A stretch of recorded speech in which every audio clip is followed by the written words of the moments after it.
Então, hoje, mais uma vez, temos a grata satisfação de receber em nossa casa nosso irmão Gerson Tavares com o tema Natal, Jesus e nós na atualidade. Então, Gerson, a palavra é tua, que os bons espíritos têm tu e têm o meio. Obrigado.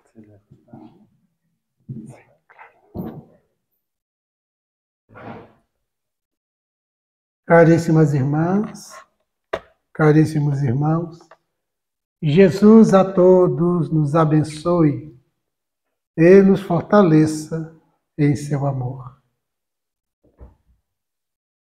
Disse Jesus: passarão o céu e a terra, mas as minhas palavras não passarão. Ele falou no seu tempo algo que permaneceria para sempre. A presença de Jesus, suas palavras, suas lições ministradas pela fala e pela exemplificação, pelo jeito de ser, de viver, são lições atemporais. Ele disse para aquela época, permanece lecionando ainda hoje. Jesus é absolutamente atual. O contexto da sociedade contemporânea apresenta inúmeros desafios, situações bastante exigentes, e vivemos dias paradoxais, podemos dizer, porque enquanto nos banqueteamos com um acervo de conhecimentos sem precedentes e usufruímos dos recursos tecnológicos que nos tornam a existência mais confortável e muito mais funcional em vários aspectos, facilitando vários movimentos na Terra, numa época em que olhamos para as estrelas, questionamos se há vida em outros planetas, quando a ciência já acena para as possibilidades, afirmam, daqui uns 20 anos, do turismo espacial, quando vivemos esses dias deslumbrantes dos recursos da civilização, ainda registramos acontecimentos de violência próprio do tempo da barbárie. Ainda testemunhamos situações que não se compactuam, não se coadunam com todas as conquistas já oferidas.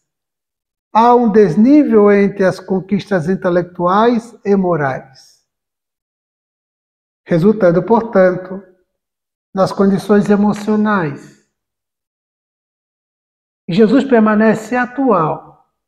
Enquanto nós não nos voltarmos para Ele, permaneceremos ainda às voltas com as nossas imperfeições, os comportamentos decorrentes das imperfeições, a ausência de paz, e a felicidade permanecerá como sendo uma utopia.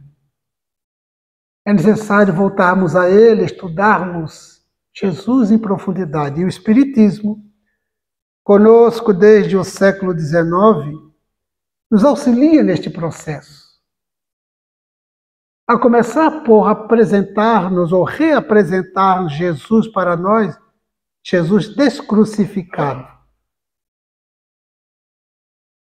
Numa vivência costumeira, religiosa, da tradição judaico-cristã, de ainda mantermos a imagem de Jesus crucificado, o Espiritismo o descrucifica e o apresenta em espírito e vida, espírito e verdade, e absolutamente atual. A doutrina espírita traz de volta Jesus, aprofunda os seus conceitos e alarga nossa capacidade de entendimento e de compreensão, em face das possibilidades atuais de melhor entendermos e melhor compreendermos, graças aos avanços do conhecimento e especialmente com os recursos que o Espiritismo nos favorece de melhor ampliarmos a nossa capacidade de entender e de compreender. Então, o Espiritismo nos favorece neste processo de melhor entender e compreender Jesus. E reconhecemos com naturalidade a sua atualidade. Porque, de alguma forma, aquele tempo em que ele esteve vivendo as lições na forma de falar e de exemplificar, de viver, de se relacionar, mutatis mutandis permanece em vários níveis na atualidade. Se nós observarmos, nunca se falou tanto de saúde mental como hoje. Quando as conquistas da psiquiatria, da psicologia, nos ensejam melhor entender a criatura humana, a sua dinâmica mental, a sua psicodinâmica, com o Espiritismo, alargamos esta visão, transcendemos esta perspectiva e Jesus, no seu tempo, fez propostas excelentes para a conquista ou a recuperação da saúde mental. Neste tempo que vivemos de depressão, que a Organização Mundial da Saúde caracteriza como uma pandemia, nesse tempo de ansiedade. Jesus, sobre a ansiedade, por exemplo, ele propôs: não vos inquieteis pelo dia de amanhã. Para cada dia basta o seu mal, para cada dia basta o seu trabalho. Não vos inquieteis pelo dia de amanhã. Ele trabalhava o tema da ansiedade, que hoje, diz a Organização Mundial da Saúde, é uma pandemia, como a depressão é. Exatamente porque a ansiedade é uma emoção que antecipa o futuro. É uma emoção que antecipa o futuro. Então o indivíduo vive emocionalmente um futuro que ainda não chegou e que muitas vezes não chegará da forma como nossa antecipação emocional prevê. Vive. Não vos inquieteis pelo dia de amanhã. E ele avança dizendo: todo aquele que ouve a minha voz e as pratica é comparável a um homem prudente que constrói a sua casa sobre a rocha. Vêm as marés, os ventos, a tempestade, e a casa não cai, porque é construído sobre a rocha. O homem que ouve a minha voz e não as cumpre é como um homem imprudente que constrói a sua casa sobre a areia. Vêm os ventos, as tempestades e a casa tomba, porque é construída sobre a areia, uma base não firme. Ele estava falando de que casa? A casa mental. Quando nós entendemos e compreendemos à luz da ciência hoje e com o Espiritismo, a mente, nós vamos entender e compreender que tudo se inicia na casa mental. No Espírito Emmanuel, numa das suas obras, escritas na psicografia do médium Chico Xavier, ele propõe uma reflexão. Diz Emmanuel: a mente é um grande escritório, com diversos departamentos. O departamento da inteligência, o departamento das emoções, o departamento do desejo e todos os outros tantos departamentos. E todos esses departamentos é administrado por uma gerência. E existe um gabinete da gerência, diz Emmanuel. E esse gabinete da gerência é a vontade. Quando nós, então, somos chamados para a vontade, o quanto de mim há vontade para viver a mensagem de Jesus, de entendê-lo e compreendê-lo e vivê-lo. Não somente saber, até mesmo memorizar, mas de viver. E a vontade de impregnarmos-nos desses valores na nossa psicodinâmica e viver emocionalmente a sua mensagem. Sair no plano intelectual e vivermos no plano emocional as suas lições, as suas verdades. Quando nós então vamos entender e compreender que sem vontade nada acontecerá. Para esta casa mental se encontrar ajustada, saudável, necessita, portanto, da vontade administrando, gerindo todos os departamentos desta casa mental. A inteligência, a capacidade de refletir, de entender, de compreender, de administrar as emoções, transformando-as, burilando-as. Não se deixar conduzir simplesmente como diz uma canção, deixa a vida me levar. Não, nós conduziremos a vida conforme os conhecimentos que tem, e a vontade deve dar essa direção. O espírito Joana de Ângeles, na escrita mediúnica de Divaldo Franco, diz: todo aquele que afirma não quer, não posso, não consigo, não dá, porque essa é uma grande tentativa de justificativa nossa.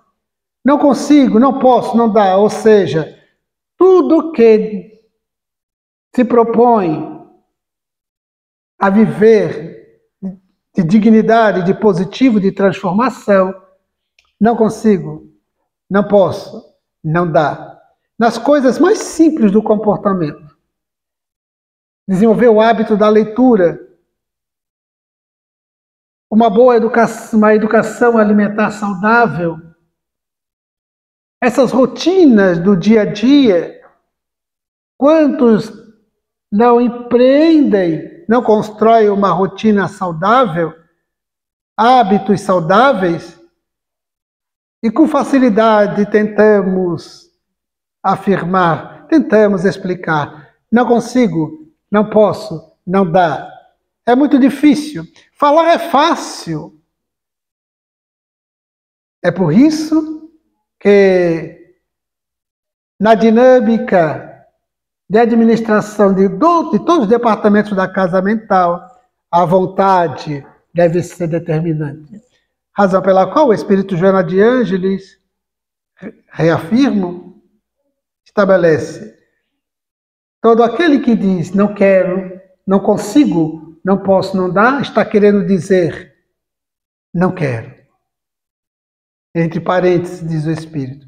Entre parênteses está dizendo não quero. Não consigo, não posso, não dá. Não quero. É por isso que no Livro dos Espíritos, entre o item 909 e 912, Allan Kardec questiona os espíritos sobre o esforço e a vontade. E os espíritos então respondem a Kardec, porque Kardec pergunta: não existirão deficiências, imperfeições tão enraizadas que a vontade não seja suficiente para demovê-las? E os espíritos respondem: muitos dizem, eu quero, mas este querer só está nos lábios. Por isso, a importância de desenvolvermos em nós a vontade. Quando Jesus estabelece que o homem prudente é aquele que ouve a sua voz e as cumpre, se compara a este homem que constrói a casa sobre a rocha, toda essa dinâmica gestada, administrada pela vontade. Porque diz Jesus, aquele que ouve minha voz e não as cumpre, é comparável a um homem imprudente que constrói a sua casa sobre a areia. Vem a borrasca e tudo se tomba, porque há a base frágil. Então Jesus estava trabalhando já a saúde mental, tema absolutamente atual hoje para nós, muito mais do que naquela época. Por essa razão, ele faz a sua proposta de nós não somente ouvi-lo, mas traduzir aquilo que nos chega pela cognição, em emoção e vivência. É necessário traduzir emocionalmente toda a verdade para que possamos vivê-la. Então ele já falava de saúde mental. Da ansiedade, como dissemos, não vos inquieteis pelo dia de amanhã. Hoje, a ansiedade se encontra com uma verdadeira pandemia, diz a Organização Mundial da Saúde. Tem pessoas que chegam a dizer, peguei a ansiedade, como se fosse um vírus do qual o indivíduo se contagia. Quando, na verdade, é uma psicodinâmica que o indivíduo se coloca e se habitua e deixa-se conduzir. Somente o processo terapêutico, se a pessoa tem dificuldade pessoal, individual de lidar, buscar o processo, o recurso terapêutico, porque é essencial. Então ele já trabalhava esses temas que são atuais. E ele segue. Quando hoje temos os acontecimentos tão infelizes de preconceito e discriminação. Preconceito é uma aversão. Discriminação é separação, distinção. Então, a discriminação separa, divide, isola, afasta, aparta. E o preconceito rejeita, é uma repulsa, é uma aversão. E hoje temos de toda ordem. É o de gênero, é o preconceito e discriminação em relação à mulher, a homofobia, a xenofobia. Mas encontramos também o processo perturbador hoje, bem caracterizado, e hoje, graças às câmeras, há inúmeros testemunhos, filmagens de falas e de gestos do comportamento racista. Jesus, no seu tempo, viveu preconceito e discriminação. Vamos encontrá-lo diante de um quadro de preconceito e discriminação em relação aos habitantes de Samaria. Os habitantes de Samaria, os samaritanos, eles não eram considerados judeus puros. Por serem mestiços, eles eram considerados impuros e sequer eram considerados judeus então. Então, ele sofreu preconceito e discriminação. Jesus, diante desse quadro, ele narra a parábola do bom samaritano. Exatamente para desconstruir esse preconceito que existia. Na parábola, ele cita que um homem descia de Jerusalém para Jericó. Se vinha de Jerusalém é porque ele foi buscar inspiração espiritual, foi um movimento religioso. Se ele veio para Jericó, é porque ele veio para compromissos de negócio, já que Jericó era um centro nervoso, era uma São Paulo, uma New York da atualidade. No caminho ele foi assaltado e espancado, deixado quase morto. Então Jesus, na sua história, ele diz que passou um levita. O levita era uma personalidade de quem se esperaria tudo de bom. Mas o levita observou e indiferente seguiu a jornada. Vem o sacerdote, também se esperaria de tudo de bom. O sacerdote nota, registra o acontecimento e indiferente segue adiante. Mas vem um samaritano de quem não se esperaria nada de bom. Este se desce na montaria, socorre imediatamente o homem, coloca-o na montaria, leva até a cidade, deixa-o na hospedaria sob os cuidados médicos, deixa pagamento para isto e se comprometeu no retorno, passar na hospedaria, ver como o homem estava e se precisava de mais recursos financeiros. E então Jesus narra a parábola e pergunta para os ouvintes, quem foi o irmão neste momento? Então todos responderam, o samaritano. E ele elege o samaritano, não deu nome ao samaritano,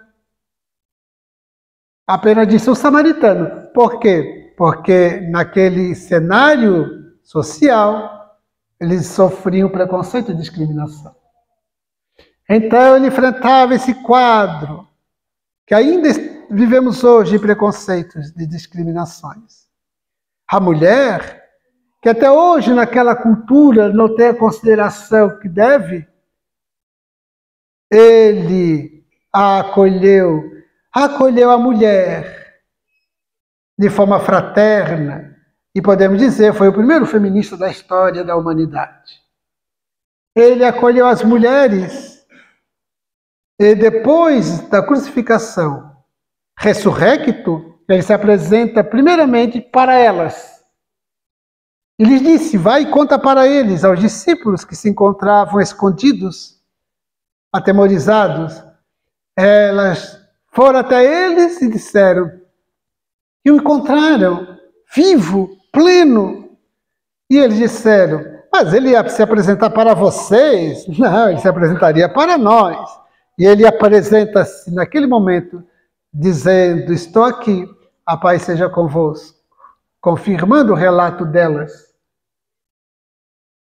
Naquele episódio da mulher surpreendida em adultério, dizia a lei que a mulher nessas circunstâncias, o homem não, a mulher nessas circunstâncias deveria ser levada à praça pública e no julgamento sumário ser lapidada, apedrejamento até a morte. Os historiadores contam que na cultura de apedrejamento e lapidação, que ainda tem no planeta,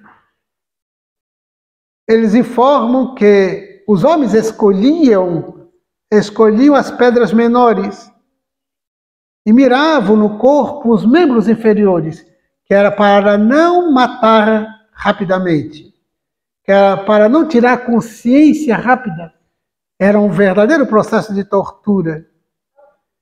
E então, para testar Jesus, porque Jesus sempre estava desdizendo algum ditame cultural e legal, ele disse, eu vim dar cumprimento às leis de Deus, às leis de Deus.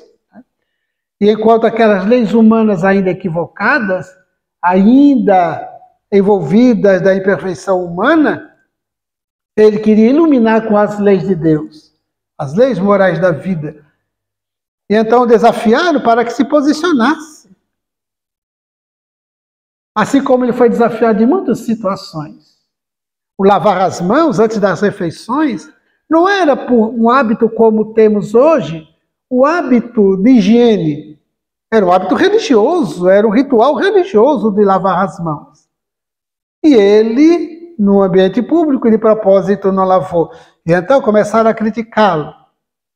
Ele dizia, vasos caiados por fora, limpos por fora, e podres por dentro, porque ele queria destacar a limpeza da alma. Era o que a sua proposta na terra. E então, diante da mulher, ali cabisbaixa, humilhada, sumariamente julgada, os homens apostos, cada um com a pedra da mão, e ele fora desafiado, o que diz nessa situação?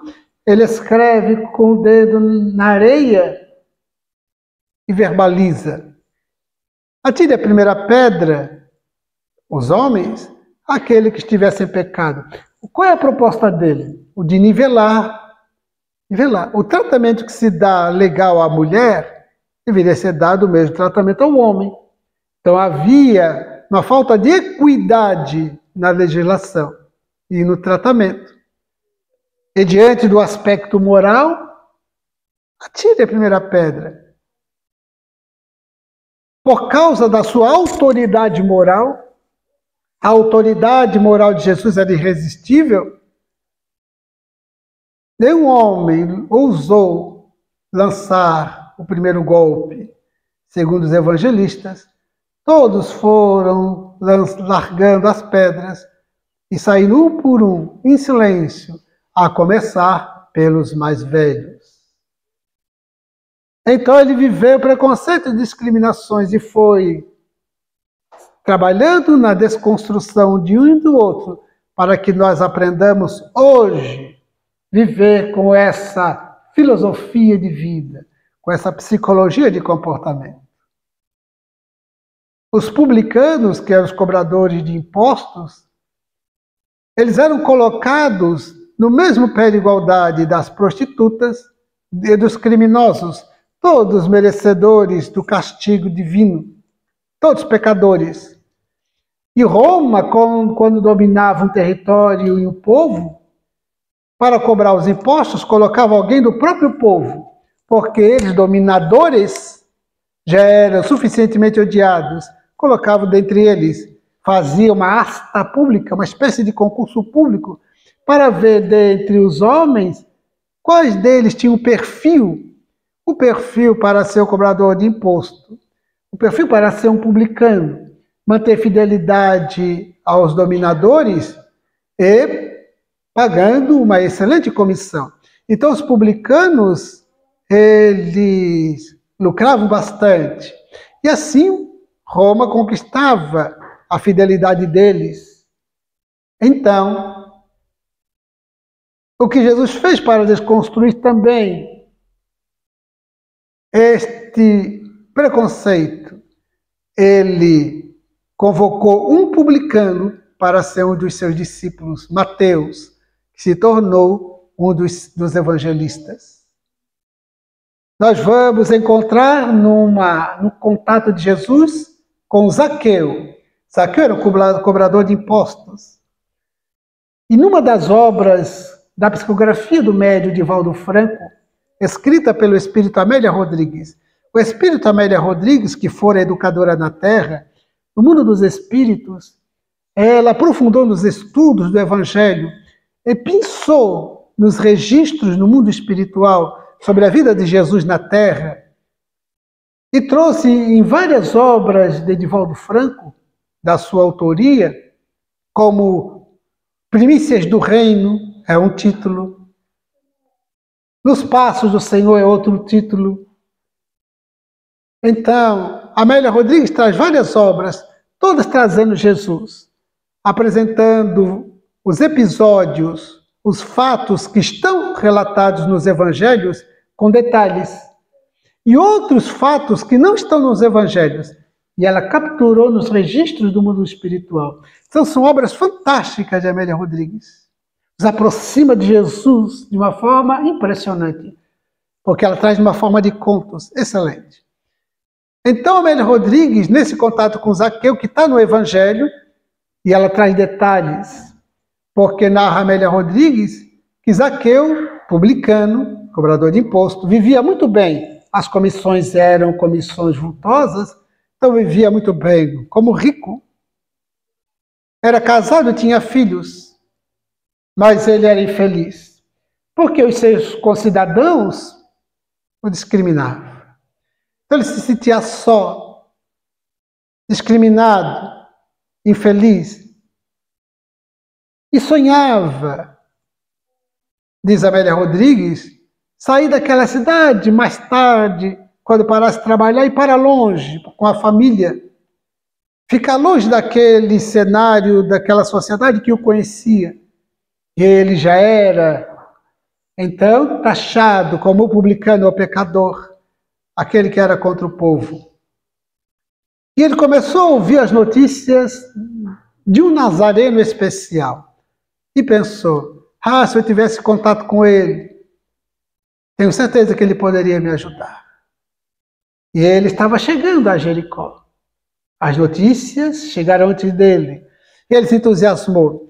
Quando soube que ele estava adentrando a cidade, correu com outra multidão, saiu atrás para compacta vê-lo adentrar a cidade com os discípulos. E Zaqueu foi até lá. A multidão estava compacta.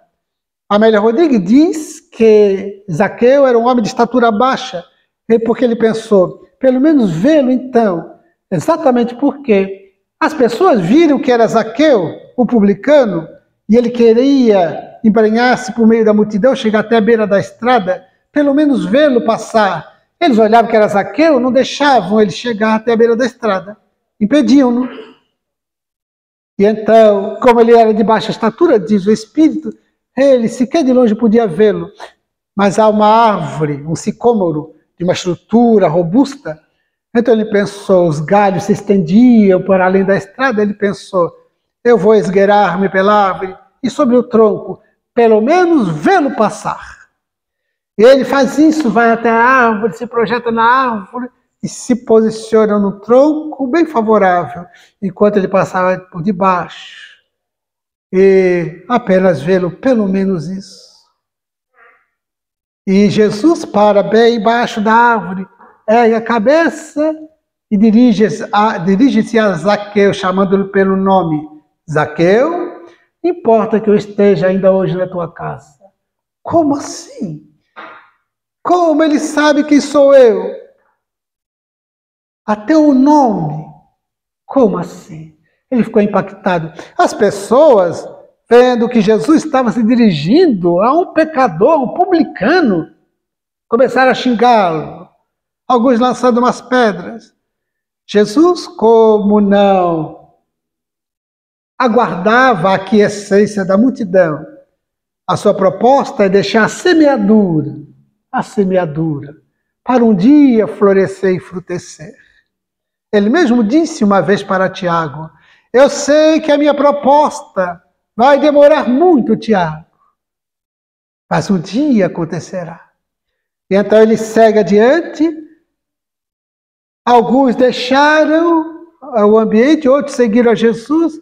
E Zaqueu, paralisado sobre a árvore, impactado com o acontecimento. De repente ele percebe que estava só. Desce da árvore, corre para casa. Chega a casa, determina aos empregados que preparem um jantar, arrumem a casa. Fala a novidade para a esposa. E de noite Jesus chega com os discípulos. E Amélia Rodrigues narra um diálogo de Jesus com Zaqueu sobre o dinheiro e a sua função. Um diálogo extraordinário. Absolutamente atual. E Jesus estabelece que o dinheiro tem uma função, instrumento de troca. Esta é a função do dinheiro, instrumento de troca. Que nós transformamos, modificamos de instrumento de troca para significado e representação de poder, de status, de força, de sucesso, de vitória social. Esta representação que o dinheiro tem. Hoje, a sociedade, mais do que naquela época, em face da intensa produção de bens de consumo, porque nunca se produziu tanto bens de consumo.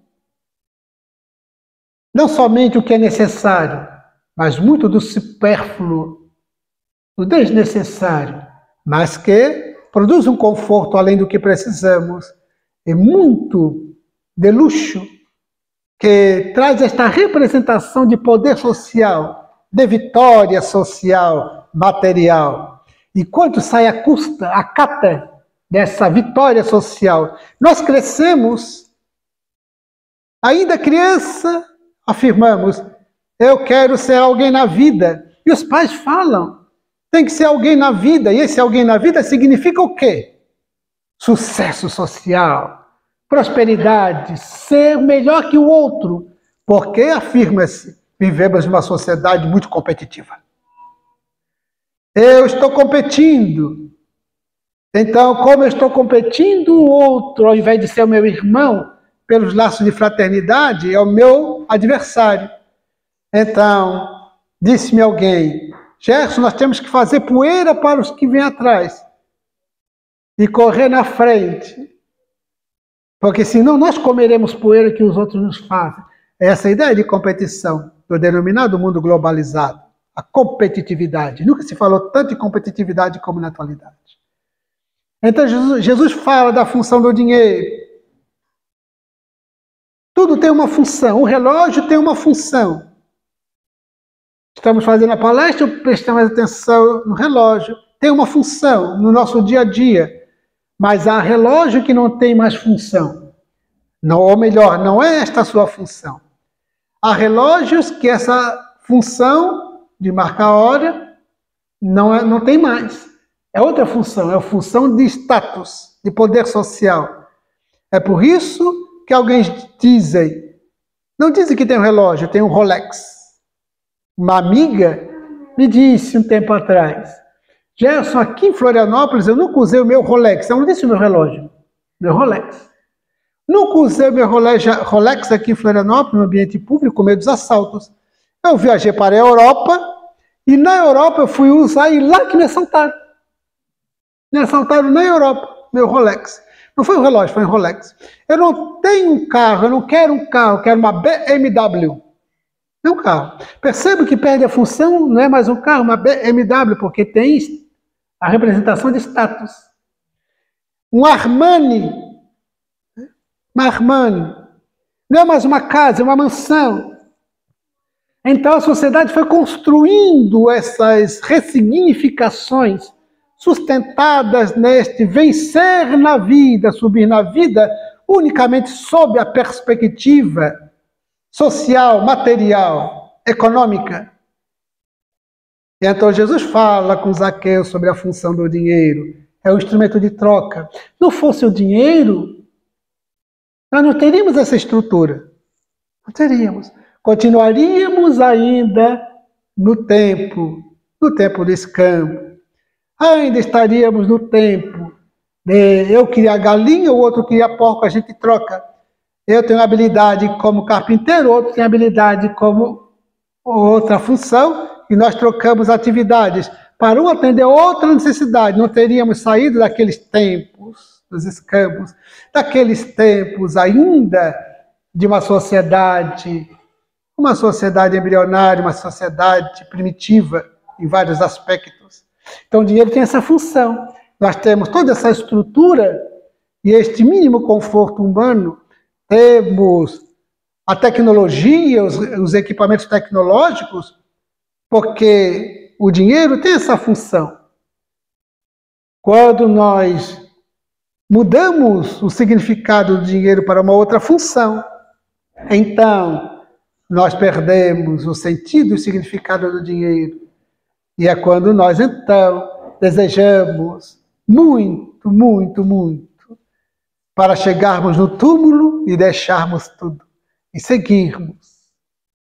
seguirmos sem a nossa mala de dinheiro, o nosso luxo. Então Jesus deu essa lição a Zaqueu e Zaqueu se comprometeu. Está no Evangelho. Eu devolverei em quádruplo tudo aquilo que eu ganhei. E a Amélia Rodrigues, ela complementa. Diz que Zaqueu, tempos depois, foi visto em terras distantes, pregando o Evangelho, tudo aquilo que aprendeu com Jesus. E compôs até mesmo discípulos. Jesus absolutamente atual. E nós nunca tivemos tanta necessidade dele como na atualidade. Nesses dias, portanto, de preconceito e discriminações de todo tipo, nós aprendemos com ele a equidade. Aprendemos com ele que somos todos filhos de um mesmo pai, a mesma lei. Todos aprendemos com o Espiritismo, tivemos o mesmo ponto de partida como espíritos simples e ignorantes, simples sem experiências, ignorantes sem inteligência e sem conhecimentos. E na medida em que as reencarnações foram se sucedendo, fomos deixando a simplicidade pelo acúmulo de experiências e fomos alargando a inteligência, fomos amealhando conhecimentos, habilidades, desenvolvendo aptidões, possibilidades e deixamos, portanto, a ignorância. Partimos todos do mesmo ponto. E chegaremos todos ao mesmo fanal, ao mesmo objetivo, à plenitude intelecto-moral. Ao longo das sucessivas reencarnações, uns escolhem os atalhos, outros seguem uma jornada muito mais longa, tumultuada, em face das reencarnações mal aproveitadas. É quando nós ouvimos a Jesus propor o amor que reconhece o outro, o irmão, frater. Frater significa eu te reconheço como irmão. Daí a palavra fraternidade. Um se relacionar com o outro como irmãos. Essa consciência de que somos irmãos, filhos da mesma lei, de um mesmo ponto de partida para uma mesma destinação, desenvolve a solidariedade. A solidariedade é um irmão que coopera com o outro. A fraternidade e solidariedade nos equipa emocionalmente para o amor. Para o amor genuíno, o amor autêntico. E ele propôs o amor. O amor que considera o outro frater. O amor que perdoa. Ele falou do perdão. Ele falou do perdão e perdoou. Ele disse, respondendo à pergunta, é para perdoar 70 vezes? Não vos digo perdoar 70 vezes, mas 70 vezes, 7 vezes. Ou seja, sem condições. O perdão é incondicional. Não há determinados tipos de atos que são imperdoáveis. Ele propôs o perdão incondicional, que o espírito Joana de Ângeles chama de perdão radical. Essa é a proposta dele. É o perdão radical. O perdão, o amor que se desarma, o amor que perdoa, o amor que se desarma. Numa época em que estamos ouvindo o discurso armamentista, Jesus deixou a mensagem atual, bem hoje para nós, quando ele desarmou todos nós, naquele episódio do Getsemane, no Jardim das Oliveiras, quando ele recebeu a voz de prisão. Recebeu a voz de prisão, Mateus, no movimento menos feliz, no movimento impulsivo, Pedro, não Mateus, Simão Pedro, no movimento impulsivo, saca a espada da bainha do soldado e procura agredi-lo. O soldado se desvia, procura se defender e acerta ali a orelha. Jesus detém a Pedro e lhe diz, Pedro, embainha tua espada. A espada não era de Pedro.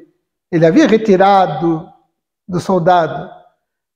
Jesus estava se referindo mais do que aquela espada física, a espada de dentro, das emoções, dos sentimentos.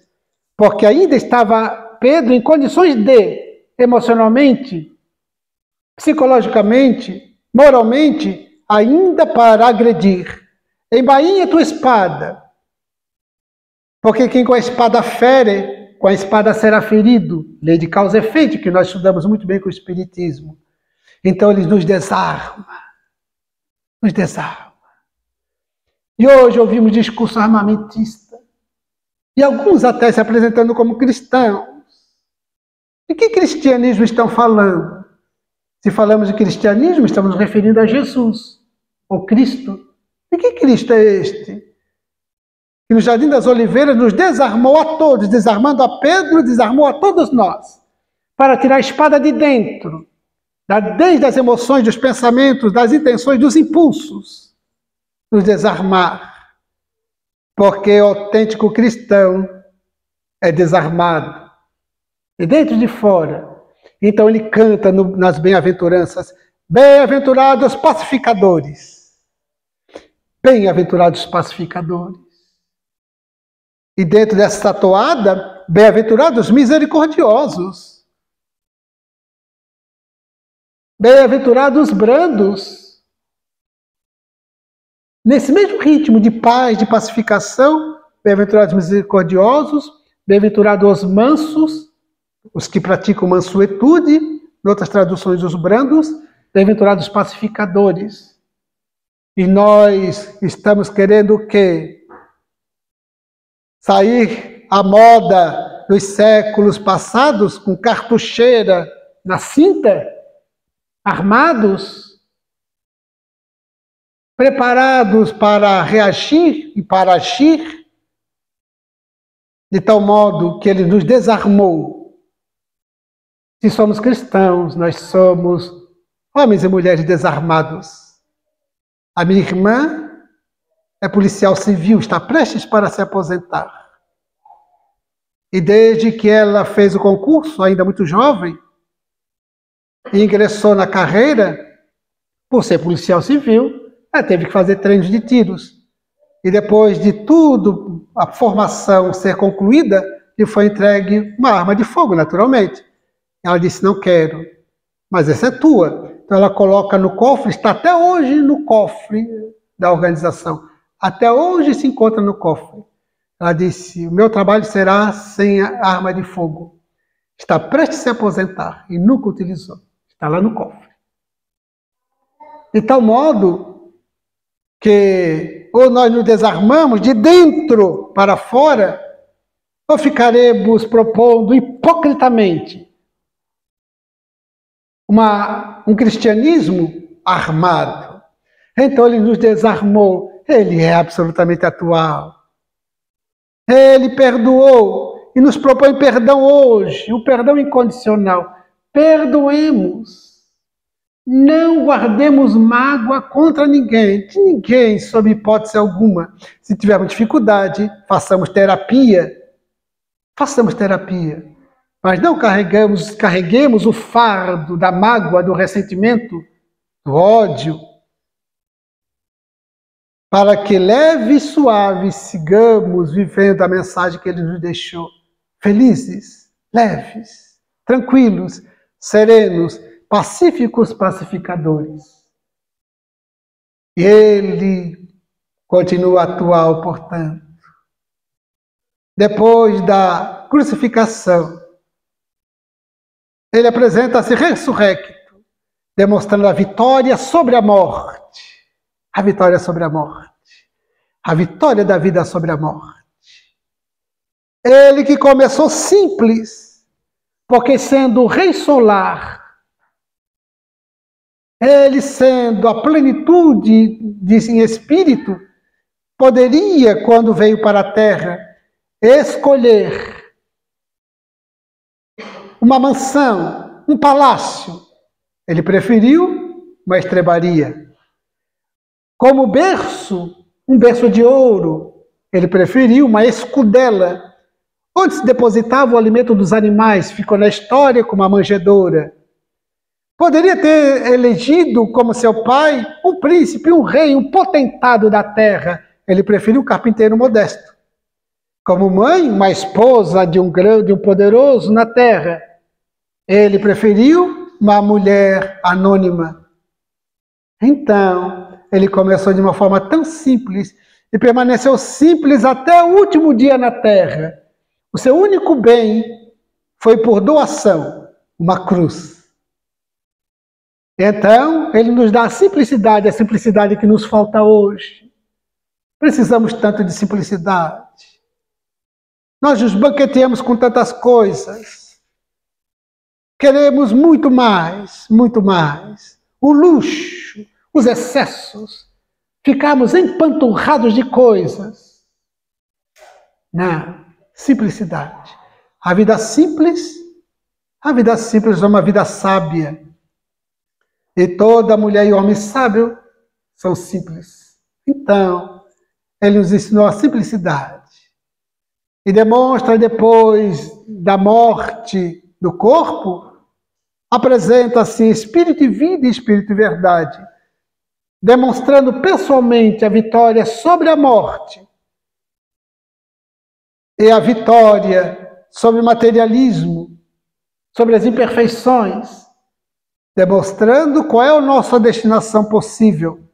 E disse, vinde a mim, vinde a mim. E hoje, atual, ele permanece nos dizendo, vinde a mim. O Espírito Emmanuel, numa das obras de Chico Xavier, sobre esta fala de Jesus, vinde a mim, Emmanuel pergunta o seguinte, na segunda pessoa do singular, tu, ou seja, eu estou lendo, é para mim que está perguntando, tu já sabes ir? Tu já consegues ir? E a nossa resposta qual é? Vinde a mim, disse ele. Em mais um Natal, coloquemo-nos em reflexão. Em mais um Natal, coloquemos em autoanálise. E trabalhemos um planejamento para o futuro, que começa agora. Porque, como diz o Espírito Joana de Ângeles, não somos seres de passado, nem seres de futuro. Nós somos seres de presente. Podemos dizer o eterno presente. Tudo aquilo que falamos de futuro, daqui a pouco é o presente. Então, o presente é essencial. Somos seres de presente, diz Joana de Ângeles. Por essa razão, reflexão, análise, avaliação, autoavaliação, planejamento, organização e a dinâmica da vontade para, na casa mental, comandar todos os departamentos da casa mental, as emoções, a inteligência, o conhecimento, toda a dinâmica da casa mental, a vontade de comandar, porque essa vontade provém do próprio Espírito, o Espírito que somos, mergulhado neste corpo para a atual jornada reencarnatória. Sigamos adiante, portanto, aprendendo mais a ir ao encontro de Jesus, porque ele permanece o mesmo hoje, descrucificado, Espírito e vida, Espírito e verdade, dizendo, vinde a mim, amai-vos. Ele não disse, armai-vos um contra os outros, amai-vos uns aos outros, como eu vos amei. E disse, os meus discípulos serão conhecidos por muitos se amarem. Se nós nos colocamos como cristãos, significa que somos seguidores do Cristo. E os meus discípulos, então somos discípulos dele. Os meus discípulos serão conhecidos por muitos se amarem. Sigamos adiante, vivendo mais um Natal com alegria, com a família, com os amigos, compartilhando com os menos favorecidos da sociedade ainda materialista, hedonista. Busquemo-los para que no terreno e na vivência emocional da fraternidade e da solidariedade saibamos viver a caridade. E a caridade é o amor em ação. Sigamos adiante com alegria de viver e com a emoção equilibrada. E elevemos nossos pensamentos a Deus para dizer-lhe da nossa gratidão. Gratidão a Deus pela vida, por estarmos aqui. Nossa gratidão a Jesus, porque um dia desceu das estrelas, mergulhou nas sombras densas da terra para ser o nosso guia e modelo, nosso rei solar. Nossa gratidão a Allan Kardec, que nos deixou o legado da codificação espírita, que ilumina a nossa inteligência e pacifica o coração. Nossa particular gratidão a esta abençoada casa, que ao longo de 2022 sempre nos acolheu com amizade, nesta parceria no estudo da vivência e da divulgação da doutrina espírita. Na minha particular gratidão a cada uma das senhoras, senhores e jovens presentes, pela atenção educada, pela presença paciente, enquanto formulamos os nossos votos de muito progresso, nossos votos de muita paz. Muito obrigado.